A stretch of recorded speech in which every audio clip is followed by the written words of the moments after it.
നമസ്കാരം. University of Hyderabad നടത്തിയ ഒരു പഠനം ഇന്ന് നിങ്ങളുമായിട്ട് ഞാൻ പങ്കുവെക്കാൻ ആഗ്രഹിക്കുന്നു. അതിലവർ IT പ്രൊഫഷണൽസിനെ, കമ്പ്യൂട്ടർ റിലേറ്റഡ് ആയിട്ട് ജോലി ചെയ്യുന്ന പ്രൊഫഷണൽസിലെയാണ് പഠിച്ചത്.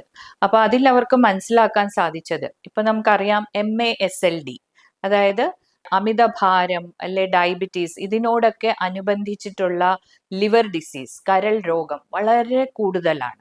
അപ്പൊ ഈ കരൾ രോഗത്തിനെ കുറിച്ചാണ് അവർ പഠിച്ചത്. അപ്പോൾ അവർക്ക് മനസ്സിലാക്കാൻ സാധിച്ചത് ഏകദേശം 80% മുകളിലുള്ള IT പ്രൊഫഷണൽസിന് കരൾ രോഗത്തിന്റെ ആരംഭമെങ്കിലുമുണ്ട്. 70% ആൾക്കാര് ഒബീസ് ആണ്. ഒബീസ് എന്ന് പറഞ്ഞാൽ അമിതഭാരമുള്ളവരാണ്. നമ്മൾ പിന്നെ BMI എന്ന അളവുകോൽ ഉപയോഗിച്ചാലും അല്ലെ നമ്മുടെ വയറിന് ചുറ്റുമുള്ള ചുറ്റളവ് ഉപയോഗിച്ചാലും ഒക്കെ അവർ ഒബീസ് ആണ്, അല്ലെങ്കിൽ അമിതഭാരമുള്ളവരാണ്. ഏകദേശം 30% മുകളിലുള്ള ആൾക്കാർക്ക് ഏതെങ്കിലും ഒരു ജീവിതശൈലി രോഗമുണ്ട്. അതായത് ഒന്നെങ്കിൽ പ്രഷർ, ഹൈ ബ്ലഡ് പ്രഷർ, അല്ലെങ്കിൽ ഡയബറ്റീസ്, അല്ലെ കൊളസ്ട്രോൾ അബ്നോർമാലിറ്റി, ഏതെങ്കിലും ഒരു ജീവിതശൈലി രോഗം ഇവർക്കുണ്ട്.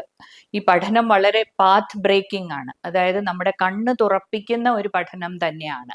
അപ്പൊ ഇതിൽ എന്തൊക്കെയാണ് കാരണങ്ങൾ എന്ന് പഠിച്ചു വന്നപ്പോൾ മനസ്സിലാക്കാൻ സാധിച്ചത്, ഒന്ന്, 8 മണിക്കൂറിൽ അധികമുള്ള ഇരിപ്പ്. ഈ 8 മണിക്കൂറിൽ അധികമുള്ള ഇരിപ്പ് എന്ന് പറയുന്നത് പുകവലി കണ്ട് ഒരു വ്യക്തിയുടെ ഹൃദയാരോഗ്യത്തിന് എത്ര ഡാമേജ് വരുന്നോ ഏകദേശം അത്ര തന്നെ ഡാമേജ് ഉണ്ടാക്കുന്ന ഒരു സംഗതിയാണ് 8 മണിക്കൂറിൽ കൂടുതലുള്ള ഇരിപ്പ് എന്ന് പറയുന്നത്. അപ്പൊ മിക്ക IT പ്രൊഫഷണൽസിനും 8 മണിക്കൂറിൽ അധികം ഉള്ള ഇരിപ്പുണ്ട്. രണ്ടാമത്തത് ഉറക്കം. ഉറക്കം എന്ന് പറയുന്നത് ഒരു സ്ട്രെസ് ബസ്റ്റർ ആണ്. നമ്മുടെ എല്ലാ പിരിമുറുക്കങ്ങളും ആയാസങ്ങൾക്കും ഒരു ശാന്തത വരുത്താൻ അത്യാവശ്യമാണ്. അപ്പൊ 6 മണിക്കൂറിൽ കുറച്ചുറങ്ങുന്നവരാണ് നമ്മുടെ IT പ്രൊഫഷണൽസ്. അപ്പൊ ഈ 6 മണിക്കൂറിൽ കുറവ് ഉറങ്ങുക എന്നുള്ള ഒരു പ്രധാന ഘടകമാണ്. മൂന്നാമത്, ഷുഗറി ഡ്രിങ്ക്സ്. നമ്മുടെ പെപ്സി, കോള, ഏത് പേരിലെ പല പേരിലും പല നിറങ്ങളിലും ഒക്കെ എങ്ങനെ എടുത്താലും തന്നെ അൾട്ടിമേറ്റ്ലി ഈ ഒരു ഷുഗറി ഡ്രിങ്ക് ആഴ്ചയിൽ 3 ദിവസത്തിൽ കൂടുതൽ എടുക്കുന്നവരാണ് അവർ. നാലാമത്തെ കാര്യം, അമിതമായിട്ട് ഡിന്നർ കഴിക്കുന്ന, അതായത് ദിവസം മുഴുക്കെ ചിലപ്പോൾ നന്നായി ആഹാരം കഴിച്ചില്ല എന്ന് വരാം, പക്ഷെ അത്താഴം ഹെവി ആയിട്ട് കഴിക്കുക, അല്ലെങ്കിൽ ഏതെങ്കിലും ഒരു മീല് വളരെ ഹെവി ആയിട്ട് കഴിക്കുന്നവരാണ്. ഈ 4 ശീലങ്ങളാണ് ഇവരെ കൂടുതലായിട്ട് ജീവിതശൈലി രോഗങ്ങൾക്ക് പ്രോണാക്കുന്ന, അല്ലെ ജീവിതശൈലി രോഗങ്ങൾ കൂടുതൽ ഉണ്ടാകാനുള്ള സാധ്യത ഉണ്ടാക്കുന്നത്. അപ്പൊ ഈ പഠനത്തിനെ മുൻനിർത്തി നമ്മുടെ IT പ്രൊഫഷണൽസ് ശ്രദ്ധിക്കേണ്ട ചില കാര്യങ്ങളുണ്ട്. ഒന്ന്, ജീവിതശൈലിയിൽ ചെറിയൊരു വ്യായാമത്തിന് പങ്ക് നൽകുക. എങ്ങനെയെങ്കിലും ഒരു 1/4 മണിക്കൂർ സമയം കണ്ടെത്തുക എന്നുള്ള അത്ര വിഷമകരമായ കാര്യമല്ല. നമ്മൾ അതിന് പ്രാധാന്യം കൊടുത്താൽ തീർച്ചയായിട്ടും നമുക്കത് ചെയ്യാൻ സാധിക്കും.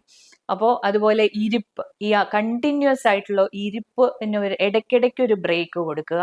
1 മണിക്കൂറിന് ശേഷം ഒന്ന് എണീറ്റ് നടന്നിട്ട് വരിക. ഷുഗറി ഡ്രിങ്ക്സ് പാടെ ഒഴിവാക്കുക. ചിലർക്ക് ആഹാരം കഴിക്കുമ്പോൾ ഒരിത്തിരി ഷുഗറി ഡ്രിങ്ക് ഉണ്ടെങ്കിൽ മാത്രമേ നടക്കൂ, ഒരു സോഫ്റ്റ് ഡ്രിങ്ക് ഉണ്ടെങ്കിൽ മാത്രമേ നടക്കൂ. അപ്പൊ ആ ഒരു ശീലം നമ്മൾ ഉപേക്ഷിക്കുക. നല്ലവണ്ണം ഉറങ്ങുക. പിന്നെ നിങ്ങൾക്ക് അമിതഭാരമോ ജീവിതശൈലി രോഗമോ എന്തെങ്കിലും അത് ഉണ്ടെങ്കിൽ അതിനെ തിരിച്ചറിയുക, അതിന് വേണ്ട മാറ്റങ്ങൾ ജീവിതശൈലിയിൽ വരുത്തുക. അപ്പൊ നമ്മുടെ ഇക്കോണമിയുടെ, നമ്മുടെ സമ്പദ് വ്യവസ്ഥയുടെ തന്നെ നട്ടെല്ലായ IT പ്രൊഫഷണൽസിനെ നമ്മൾ രോഗത്തിലേക്ക് വഴുതി വീഴാൻ അനുവദിച്ചുകൂടാ. അവരുടെ ജീവിതശൈലിയിൽ സമഗ്രമായ ചില മാറ്റങ്ങൾ വരുത്തേണ്ടതുണ്ട്. അത് എല്ലാവരും മനസ്സിലാക്കണം, പ്രത്യേകിച്ച് ഈ ജോലിയിൽ ഏർപ്പെട്ടിരിക്കുന്നവർ. Thank you.